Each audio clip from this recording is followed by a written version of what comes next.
중원의 제원병 요청. 이때에 유격장군 심유경이 돌아간 후 일양 천병의 소식이 없는지라 상이 근심하사 즉시 이덕형으로 청병사를 삼아 천조에 들어가 구병을 청할새 덕형의 일행이 성야로 행하여 천조에 들어가 병부상서 석성을 통하여 천자께 주하자 천자 사신을 인견하사 위문하시니 덕형이 울며 복지주할 신의 나라가 외란을 만나 팔도 인민을 다 죽이고 도성이 함몰하며 국왕이 종사를 버리시고 의주성에 몸을 감추어 일야호곡하오매 오직 천조구병을 기다리오니 바라옵건 때 패하는 인홍대덕을 들이우사 특별히 천병을 조발하여 외적을 진멸하옵고 억만창생을 건지시며 고국을 회복하게 하옵소서 하고 인하여 통곡하건을 천자 가로되 짐이 일찍 요동도독 조승훈을 보내어 구하라 하였더니 조선이 군량을 수운치 아니하기로 대군이 주려 마침내 패하여 돌아왔으니 이제 너희 경상은 불쌍하거니와 대군이 나아가는 날 무엇으로 군사를 거느려 먹이려 하느냐. 대국이 또한 연흉을 만나 백성이 공궁함을 면치 못하니 어찌 구응하리요. 연이나 짐이 생각하여 처결하리니 아직 관역에 머물러 조명을 기다리라. 하시고 예부로 후대하라 하신데 덕형 등이 옥화관에 머물러 음식을 전폐하고 주야 비읍하니 보는 자 아니 차탄할 이 없더라. 이러구로 수월이 되도록 구병을 얻지 못하더니 이밀은 신종황제 한 꿈을 얻으니 무수한 계집이 이 볕단을 이고 조선대에로 이르러 상을 밀치건을 놀라 깨달으니 남가일몽이라. 마음에 의심하더니 호련해오되 조선이 외란을 만나기로 몽사 그러하도다. 하시고 글자로 해독하시니 사람인변에 벼화하고 벼화 아래 계집 여자니 외국 외자라 외적이 반드시 범할 뜻이 있도다. 하시고 가장 놀라시더니 또 몸이 고나여 신음하더니 비몽사몽간에 호련 공중에서 번개 3번 하고 천문이 열리는 곳에 이리신장이 운무중으로 내려와 계하의 서건을 황제 괴히 여겨 물어왈 그대는 어떤 사람이기에 짐을 보아 무엇하려 하느뇨. 그 사람이 여짜오되 소장은 삼국적 관장이로소이다. 소장이 안양 문추를 버힘에 옥제께서 무죄한 사람을 죽이다 하사 다시 세상에 환생치 못하게 하시니 외로운 넋이 조선에 의지하여 향화를 받잡더니 이제 조선이 외란을 만나 억만창생이 수하 중에 있었고 조선왕이 종사를 버리고 의주로 달아나 몸을 감추고 위태함이 경각에 있으니 바라건대 전하는 인홍대덕을 들이우사 천병을 조발하여 조선을 구하소서. 황제 가라사대 짐이 조선을 굳고자 하나 대장할 사람을 얻지 못하여 근심하노라. 운장이 여짜오되 요동제독 이여송이 지용이 쌍전하오니 대장을 하이사 조선을 구하소서. 황제 다시 묻고자 하시더니 호련 음풍이 삽삽하고 흑무소소하여 문득간 바를 알지 못할러라. 놀라 깨달으시니 침상일몽이라. 드디어 뜻을 정하사 조선을 구하려 하실새 즉시 이덕형을 불러 위로 왈 중국이 흉왕할 뿐 아니라 인마여력이 많이 상하매 경동치 못하더니 여등의 충성을 감동하여 조선왕을 구하려 하나니 여등은 돌아가라 하신데 덕형 등이 천원을 숙사하고 관사에 들어와 행리를 수습하여 성야로 행하여 의주에 이르니 상이 인견하사 천병 나옴을 아시고 크게 기뻐하시더라. 대명 신종황제 조서를 내리사 병부상서 송홍창으로 경략을 삼고 병부시랑 유황상으로 방해 군무를 삼고 요동제독 이여송으로 대장을 삼아 사명장 이여백 장세작 등과 남경장수 낙상지 등을 거느려 가게 하고 산동미 3만석과 대군 10만을 조발하여 조선을 구하라 하신대 이여송 등이 하직호 대군을 휘동하여 조선으로 향할새 전기는 해를 가리우고 쟁북을 일제히 울리니 그 소리 산을 움직이며 군열이 수백 리에 이었으니 사람은 천신 같고 말은 비룡 같더라. 대군이 호호탕탕 행하여 연경을 지나 봉황성에 이르러 제독이 먼저 패문을 만들어 의주로 보내니 상이 대의하여 즉시 이 항복으로 접반사를 삼아 청병을 맞아 좌하신대 항복이 명을 받자와 책문에 이르러 청병을 맞아 압록강에 이르러는 문득 해오리. 선역에서 북녘으로 날아가거늘 이여송이 마상에서 활의 살을 먹여 하늘을 우러러 가만히 빌어왈 대명 대도독 이여송이 황명을 받자와 대군을 거느려 외적을 치고 조을 구하고자 하옵나니 만일 공을 이루리라 하시거든 해오리 맞아 떨어지고 만일 성공치 못하리라 하시거든 맞지 않으소서 하고 빌기를 마치며 공중을 향하여 쏘니 활시위를 응하여 해오리 살을 띠고 발 앞에 떨어지거늘 이여송이 대의하여 군사를 재촉하여 압록강을 건너 통군정에 올라 제장으로 더불어 좌정하고 조선 채찰사를 보니 이때는 아무런 줄 모르고 탑지 못하더니 다시 재촉하는 소리 우레 같은지라. 병조판서 이양복이 채찰사 유성룡을 데리고 들어갈새 정충신이 조선지도를 오성의 품에 들이더라.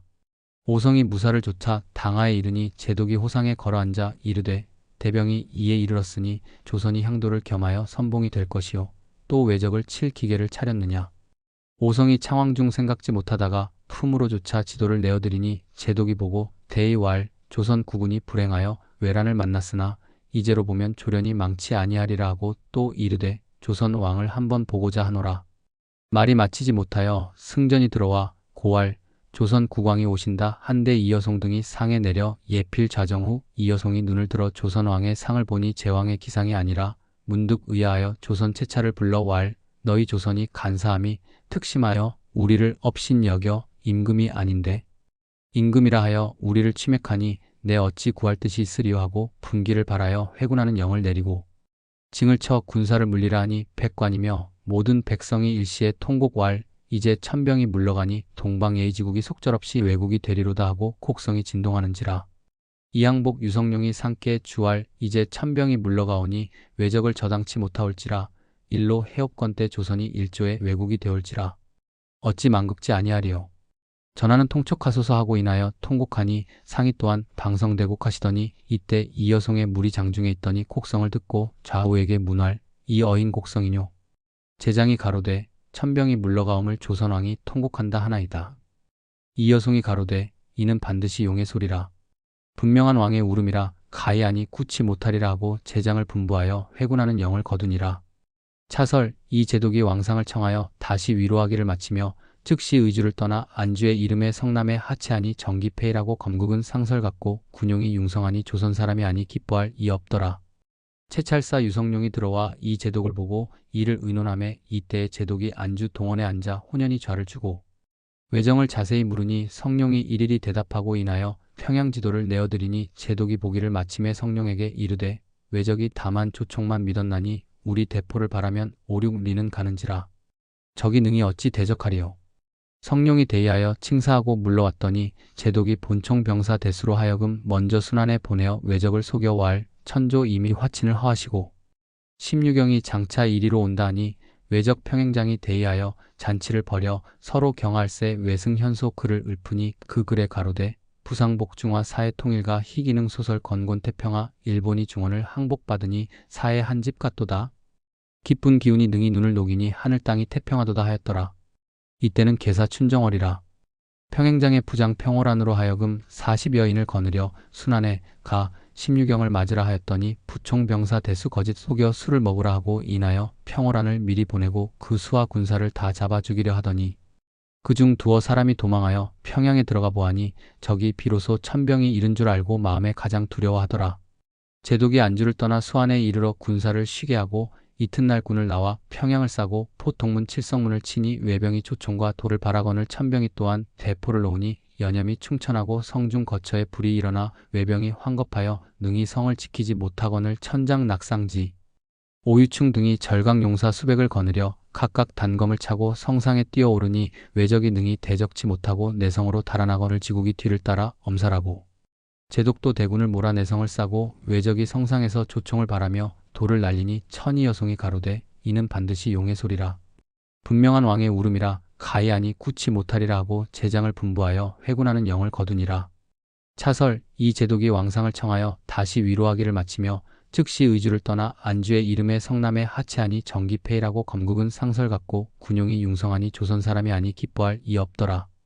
채찰사 유성룡이 들어와 이 제독을 보고 이를 의논하매 이때에 제독이 안주 동원에 앉아 혼연히 좌를 주고 외정을 자세히 물으니 성룡이 일일이 대답하고 인하여 평양지도를 내어드리니 제독이 보기를 마침에 성룡에게 이르되 외적이 다만 조총만 믿었나니 우리 대포를 바라면 5-6리는 가는지라. 적이 능히 어찌 대적하리요. 성룡이 대의하여 칭사하고 물러왔더니 제독이 본총병사 대수로 하여금 먼저 순안에 보내어 외적을 속여 왈 천조 이미 화친을 허하시고 16경이 장차 이리로 온다 하니 외적 평행장이 대의하여 잔치를 벌여 서로 경할세 외승현소 글을 읊으니 그 글에 가로되 부상복중화 사회통일과 희기능 소설 건곤태평화 일본이 중원을 항복받으니 사회 한집 같도다. 기쁜 기운이 능히 눈을 녹이니 하늘 땅이 태평하도다 하였더라. 이때는 계사 춘정월이라. 평행장의 부장 평호란으로 하여금 40여인을 거느려 순안에 가 16경을 맞으라 하였더니 부총병사 대수 거짓 속여 술을 먹으라 하고 인하여 평호란을 미리 보내고 그 수하 군사를 다 잡아 죽이려 하더니 그중 두어 사람이 도망하여 평양에 들어가 보아니 적이 비로소 천병이 이른 줄 알고 마음에 가장 두려워하더라. 제독이 안주를 떠나 수안에 이르러 군사를 쉬게 하고 이튿날 군을 나와 평양을 싸고 포통문 칠성문을 치니 외병이 초총과 돌을 바라거늘 천병이 또한 대포를 놓으니 연염이 충천하고 성중 거처에 불이 일어나 외병이 황겁하여 능히 성을 지키지 못하거늘 천장 낙상지 오유충 등이 절강 용사 수백을 거느려 각각 단검을 차고 성상에 뛰어오르니 외적이 능히 대적치 못하고 내성으로 달아나거늘 지국이 뒤를 따라 엄살하고 제독도 대군을 몰아 내성을 싸고 외적이 성상에서 조총을 바라며 돌을 날리니 천병이 많이 상하는지라 제독이 즉시 군사를 거두어 성 외에 진치고 제장으로 더불어 의논하여 왈 궁적을 급히 핍박하면 반드시 죽기로써 싸우리니 스스로 달아나게 한 후에 그 뒤를 따라 엄습하면 가히 크게 이기리라 하더라. 제설 평행장이 천병의 물러감을 보고 서로 의논하되 이 여송이 지용이 겸전하고 또 천병의 용맹을 대적하기 어려우니 장차 어찌하리요.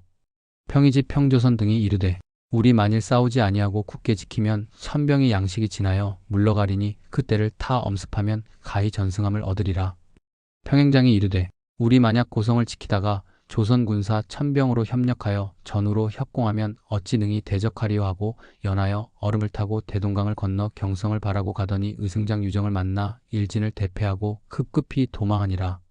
원래 유정이 금강산으로부터 평양으로 향할새 얻은 바 승군이 천여 명이라. 나아가 장림에 진치고 외적의 채탐을 많이 죽이고 이날 밤에 외적이 도망함을 보고 그 뒤를 따라 지치고 짐을 많이 얻으니라. 이튿날 이 제독이 외적의 도망함을 보고 드디어 성중에 들어가 운거하고 적병을 따르지 아니하더라. 각설 의병장 고춘경과 황해도 여름에 운거한 외적을 엄습할새 호성 도정이 풍천으로 조차 9월산에 이르러 와 외적의 종적을 탐지하다가 궁산벽처에 물을 곳이 없어 정이 방황하더니 마침 중 셋이 오거늘 그 중을 불러 왈 이제 외적이 운거한 곳이 많거늘 너희는 임의로 다니니 필연 연고 있도다. 만일 실정을 고치지 않으면 당장 버리리라. 그 중이 대왈 소승은 강원도 중으로 적장 성강정에 잡히어 팝짓는 군사된 고로 이렇듯 다니나 조선을 어찌 일신들 잊으리오마는 다만 호열에 들어가 일시도 평안치 못하오니 언제 좋은 사람을 만날까 하나이다. 말을 마치며 눈물을 흘리거늘 호성 도정이 이르되 너희 말에 하늘이 감동하시리니 내 말을 들으면 더욱 충성이 빛나리다 하고 독약한 쌈을 주어 왈 이 약을 가지고 외병을 호개할 때 음식에 섞어 먹이면 반드시 죽으리니 생심도 누설치 말라 한데 그 중이 허락하고 이르되 장군은 모름지기 성 밖에 복병하여 있으면 소승이 약을 하수한 후 즉시 나와 고하리니 장군이 군사를 몰아들어와 급히 치면 승전하리이다. 호성 도정이 군사를 일으켜 산성 밖에 매복하였더라. 그 중이 성중에 들어가 저녁밥에 그 약을 섞어 모든 도적을 먹였더니 적은 듯 밥 먹은 도적은 절로 쓰러지거늘 그 중이 급히 나와 호성 도정을 보고 그 일을 자세히 고하니 호성 도정이 급히 군을 거느려 성중에 돌입하여 일시에 고조합함하고 나아가니 성강정이 대경하여 비록 싸우고자 하나 군사 태반이나 독을 만나 아무런 줄을 모르는지라 이미 모책이 있는 줄 알고 남은 군사를 거느려 달아나고자 하더니 호성 도정이 중군을 지휘하여 일시에 불을 놓고 어지러이 지치니 성강정이 능히 저당치 못하여 성을 버리고 달아나고자 하더니 호성 도정이 중군을 재촉하여 뒤를 따라 신천 땅에 이르러 호련 전면을 바라보니 티끌이 이는 곳에 일조 군마 풍우같이 이르러 선강정 가는 길을 막으니 이는 의병장 고춘경이러라. 원래 춘경이 봉산 안악 등처에 있는 외적을 죽이고 황주로 가다가 정이 성강정을 만나 일진을 엄살하니 성강정이 황망이 북편 소로로 달아나더니 초토사 이정함을 만나 군사를 무수히 죽이고 남을 바라보고 급히 달아나더니 또 방어사 이시연을 만나 크게 싸우더니 호성 도정과 고춘경이 함께 따라와 전우로 협공하니 성강정이 사면에 달아날 길이 없음을 보고 스스로 자문하여 죽거늘 이시연 등이 남은 적장을 지치고 황주로 행하더니 이때 평행장이 평양을 버리고 대군을 거느려 검수참에 이르러 기가를 못 이겨 대호가 어지럽거늘 이시연 등이 뒤를 따라와 엄살하여 도적 천여 명을 베고 일변으로 이긴 기별을 평양에 보내며 일변으로 뒤를 따르니라. 처음에 제독이 평양을 칠 때 천병은 보통문을 치고 순변사 이일은 기뭉서로 더불어 함구문으로 쫓아 들어가더니 제독이 군사를 거두며 이일 등이 성 외에 물러와 둔병하였더니 야반에 도적이 달아났는지라 제독이 도적을 놓아 보낸 허물을 아군에게 돌려보내어 깊이 책하고 그 일을 의주로 이문하니 좌의정 윤두수를 보내어 문제하고 이빈으로 이일의 벼슬을 대하고 정병 3천을 거느려 제독을 따라 경성으로 향하게 하니 이때 대동강 남편부터 연로에 둔치하였던 외적이 다 도망하였음에 이 제독이 비로소 도적을 따르고자 하여 채찰사 유성룡을 불러 왈 독군 전로에 양초 없다 하니 그대는 급급히 군량을 준비하여 조금도 소로함이 없게 하라. 성룡이 청령하고 급히 달려 중화를 지나 황주에 이르니 이때 외병이 물러간 지 오랜지라. 일로가 공호하여 인민이 희소함에 베풀 계교 없어 급히 황해 감사 유영성에게 이문하여 김웅서로 하여금 평양 있는 곡식을 수운하여 황주로 오게 하니 바야흐로 군량을 준비하여 대군이 이미 개성부에 이르니라. 이때 경성에 운고한 도적이 행여 아국 백성이 내응함이 있을까 두려 의심할 뿐더러 또 평양의 패함을 분노하여 국중 신민을 낱낱이 죽이고 장차 천병으로 더불어 싸우고자 하는지라. 제독이 군사를 나와 패주 주찰하였더니 차일 부총사 대수가 아국장수 고원백으로 더불어 수백 군을 거느려 도적 100여인을 뵈니 제독이 듣고 제장을 머물러 영체를 지키게 하고 다만 천여 군을 거느려 해음령을 지나가더니 적이 대군을 여성령에 매복하고 다만 수백 군을 거느려 영상에 있는지라. 제독이 적병의 적음을 보고 업신여겨 군사를 재촉하여 영상으로 오르더니 홀련 일성 포양의 산 뒤에서 수만 복병이 내달아 어지러이 지치니 천병이 능히 대적지 못하고 죽고 상한 자 많은지라. 제독이 급히 군사를 물려 동으로 돌아가려 하거늘 채찰 유성룡이 우상 유홍과 도원수 김명원 등으로 더불어 제독을 보고 힘써 이르되 승패는 병가의 상사라. 마땅히 적세를 살펴 다시 진병할 것이오늘 어찌 가벼이 물러가리오. 제독왈 우리 군사 자길에 적병을 많이 죽였으나 다만 이 땅이 비 오기로 물이 많아 영체 세우기 편치 않은지라. 이러므로 잠깐 동파로 돌아가 다시 진취키를 도모코자 하노라 하고 즉시 군사를 거두어 동파로 돌아왔더니 마역이 크게 일어나 전마 마녀 필이 죽은지라. 제독이 부총병 사대수로 임진을 지키게 하고 송파로 돌여놨더니 전하는 말이 있어 적장 청정이 함흥으로부터 양덕 맹산을 넘어 평양을 엄습하라 하거늘 제독이 북으로 돌아갈 마음이 있더니 이 소식을 듣고 이르되 만일 평양을 잃으면 아등이 장차 어디로 가리오 하고 다만 왕필적으로 송도를 지키게 하고 접반사 이덕형에게 이르되 이제 조선 군사 외로우니 빨리 제군을 거두어 임진 북녘으로 모으라 하니 전라 순찰사 권율이 행주목을 지키게 하고 도원수 김명원으로 임진 남녘을 지키고 있는 고로 제독이 여러 곳 군마를 거두고자 함이라.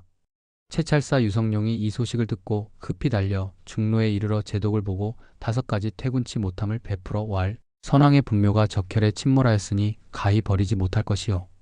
백성이 날마다 왕사의 이름을 바라다가 물러감을 들으면 다시 굳은 마음이 없어 도적에게 귀순할 것이요. 아국 토지를 척촌이라도 가히 버리지 못할 것이요. 아국 장사가 비록 미약하나 장차 천병의 위험을 의지하여 진취하기를 도모하다가 이제 물러감을 들으면 반드시 이산할 것이요. 대군이 한번 물러가면 적이 필연 따르리니 임진 북녘을 또한 보전치 못하리라 한데 제독이 듣지 아니하고 돌아가니라.